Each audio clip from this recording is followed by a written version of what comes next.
Alright guys, this is the fourth time I'm recording this.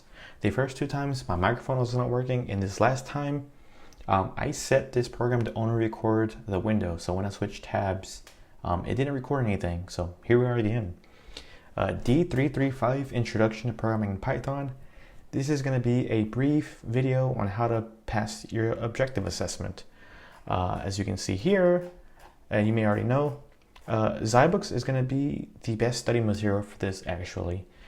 Essentially, the objective assessment is very similar to the objective pre-assessment, and the pre-assessment, well, it's exactly the same as practice test 2. Like practice test 2 is word for word the same as the pre-assessment. So in other words, in order to pass your objective assessment, you want to get pretty familiar with the concepts and requirements in practice test 2 chapter 34. We want you to pass the first time because the retake plan for this is pretty difficult. You have to essentially complete almost the entire Zybooks.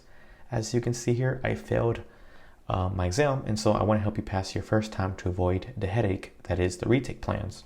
And so I recommend using Zybooks to practice. Now, there are IDEs or integrated development environments, and there's online compilers and programs for Python, but I recommend Zybooks. And so we'll dive into why here. So let's bring up the first question.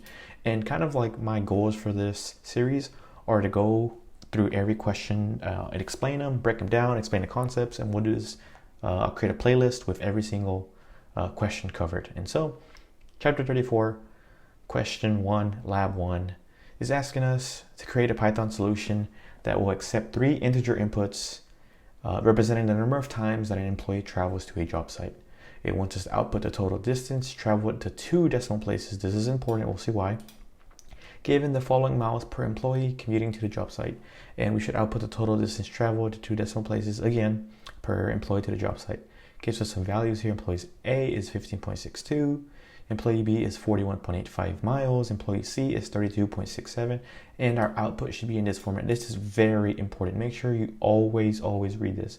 The output, what your program prints or outputs, should be in the format specified here. And this is also important. You can test how your code works. You can enter this input and you'll be prompted below. We'll go over it in a second. If you enter your input, it should result within this format if your code is correct. And the exam will be very similar to this. It'll have your prompt, your output format, and then some input you can test in your output. So when you input this should be what your program prints out, what it spits out. And so let me erase some of this since we're not quite there yet. But your exam, as you've seen your pre-assessment, will give you some hints and some helpful information. You can delete it. You can enter it line by line into your code. Enter code here, or you can just leave it in this space. We'll just in this case we'll just space below and proceed with our code. And so the very first thing we want to do, and again, let me specify before we even begin, capitalization and white spacing is important. If you capitalize something that should be lowercase, or add a space where they shouldn't be, or don't add a space where they should be, the whole question will be wrong. There is no partial credit on the exam. So make sure your output matches exactly what the prompt is telling you. So first, we'll begin by creating a dictionary.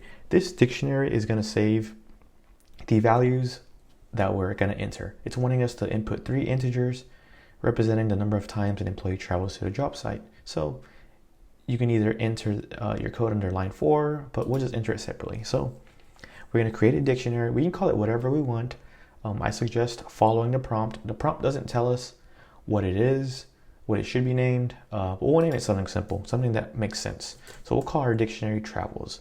So this is going to be equal and open curly bracket, hit enter, and then we'll enter the value for A. So A, and it's going to take an integer input because again, it's accepting 3 integer inputs. So this is going to be an integer data type. So int, and then asking for input. And you want a second parentheses, of course, because you're defining your data type. So comma, to move on to your next value. Value B, same thing, integer input, comma, and then you move on to C. Same thing, integer input. And, oh, you don't use a comma here, sorry.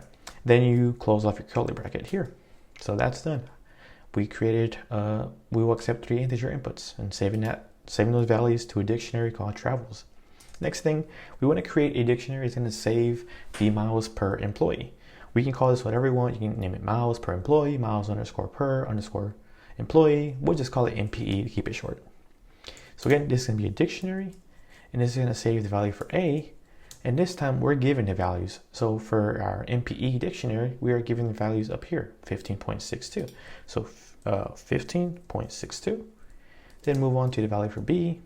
And you probably already know what this value is going to be, 41.85. And value C will simply be what our prompt tells us, 32.67. Close that off. So now what we want to do, we want to create the actual formula itself. And now remember how I said for your code, your program, you want to use the variables that they give you as much as possible. In this case, we're actually given a variable. The result should be total underscore miles underscore traveled. Now we can call it whatever we want. We can call it total distance, whatever you want. Your variable name doesn't actually matter, but whenever possible, follow the prompt is my suggestion. So we'll call our variable total miles traveled, and this is going to be a calculation or a formula. So it'll be the sum of the travels for employee times mile per employee, and we're iterating the value of employee for employee in travels. So now breaking this down a little bit, we're pulling employee. Employee is our loop variable. It can be anything we want. We can name this Santa. We can name it kittens. We can name it agents, salesmen, and workers, whatever you want to name it. We're just gonna call it employees because it makes sense for our prompt. And this is pulling, this right here is pulling a value for employee, is pulling a value from travels for every employee. And this is the formula that it's going, because it's kind of calculate the employees for travels. Very similar to the objective assessment. So I'm not going to teach every single concept because again, you should kind of read the book, but this will go over the general concept. So this is our formula. So finally, the fun part, we get to create something that's going to print or output this to the result. So normally, again, in order to print, you want to look at your output, the format that it's in. So look at this is telling us distance, colon, a white space, and then your variable. And the expected output, of course, follows that distance, colon, space. The 197.33 is essentially this variable, and we want to add the word miles to it. So make sure to read that. So you want to get familiar and use it a lot. Actually, your F string formatting, and so you could just do a print, a simple print statement. But we want to do F string formatting for the exam. So that is print, open parentheses, lowercase f, because it's an F string, and then you can do single quote or double quotes. We'll use double quotes. So first we want to add the distance. So we'll type in distance, add a colon, because it's asking us for a colon. And then, very important, to add your white space, just hit the space bar. Now you have a space. So now to add our total miles traveled variable, we're going to use a curly bracket to open that and just write that total miles traveled. And so normally you would just close this off and add a closing quotation in parentheses, but our program wants it to be a total of 2 decimal places. We want our output, our variable, to output 2 decimal places. So in order to do that, do a colon, a period, and it's 2 places, and it's a float. So this will make sure our total miles traveled, the result here, is only going to have 2 decimal places. So now we can close that off, and closing quotation and parentheses, excuse me. Oh, but very important, actually, we forgot the word miles here. We need to add the word miles because otherwise it'll be wrong. So miles, close that off, and so now we are ready to print.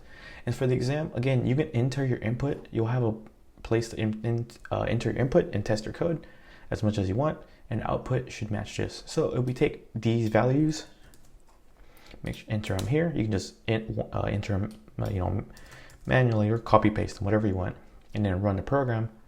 When we put these values in, this should be the result of our program. Okay, as you can see, capital D in distance, colon, colon space 197.33 miles. No extra periods. The what space is there. Distance is spelled properly. Make sure you spell things. It would suck to write a code and do it all, but you've misspelled the word, and so you would get the entire question wrong. There is no partial credit on the exam. It's either pass or fail that question, and so it matches. Now you want to be cautious about hard coding your program. Essentially what that means is you create a program that works, but it only works for those inputs. It only works for specific numbers or input. So you want to test with other different numbers. Here in the Zybooks in the practice lab, you're able to go to submit mode, and this essentially shows what I'm getting at here, where it's going to take different inputs and produce different outputs. So for example, when you enter all zeros, it should be that. When you enter these numbers, it should give you this result, and as you can see, all test pass. So you know your code is good, it's working. You don't get that on the test. The way you can test that essentially is just changing up the input here. So again, always enter the input that's on the prompt in the prompt. So if our prompt gives us this numbers, enter these numbers. But you also want to test other numbers again to avoid hard coding, to make sure our code will work with any input. So let's just take the double of these. So 2, 4, and 6. Essentially, we're going to just get double this. So about 400. As you can see, when we run our program, again, it's outputting almost 400, which is essentially double this. So now we'll enter all zeros.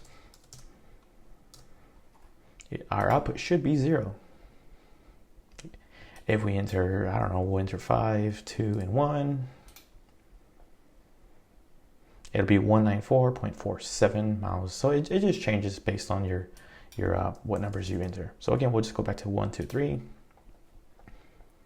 And again, our output will always have 2 numbers after the decimal point because we've specified that here in this part of our code. And you cannot enter integers here. You will get a syntax error. The reason is because an integer has to be a whole number, because we've specified our input to only take integers. So if we were to enter integers here, we're going to get a syntax error, because it tells you what they're invalid literal for integer was base 10. It's a base 10 number, so it has to be a whole number, so it only takes integer input. So we'll just change that back to 1, 2, and 3. Run a program, and again, make sure that works. So that's essentially solution for chapter 34, lab 1. Very straightforward. The exam will be very similar. Make sure you understand the concepts, that you want to create a dictionary that's going to save the values for every employee A, B, and C. It's going to be an integer data type and prompt you for input. You want to create a dictionary that's going to save the values already given to you. Then create a formula that's going to loop through every employee, every input in the travels dictionary, and then every employee is going to loop through every value in here, and just loops through the employees and travels. And then you want to print according to the format that you're given. So that's the solution for chapter 1, for question 1, excuse me. We'll move on to question 2. If you have any questions, leave a response in the comments, and I'll do my best to get back to you.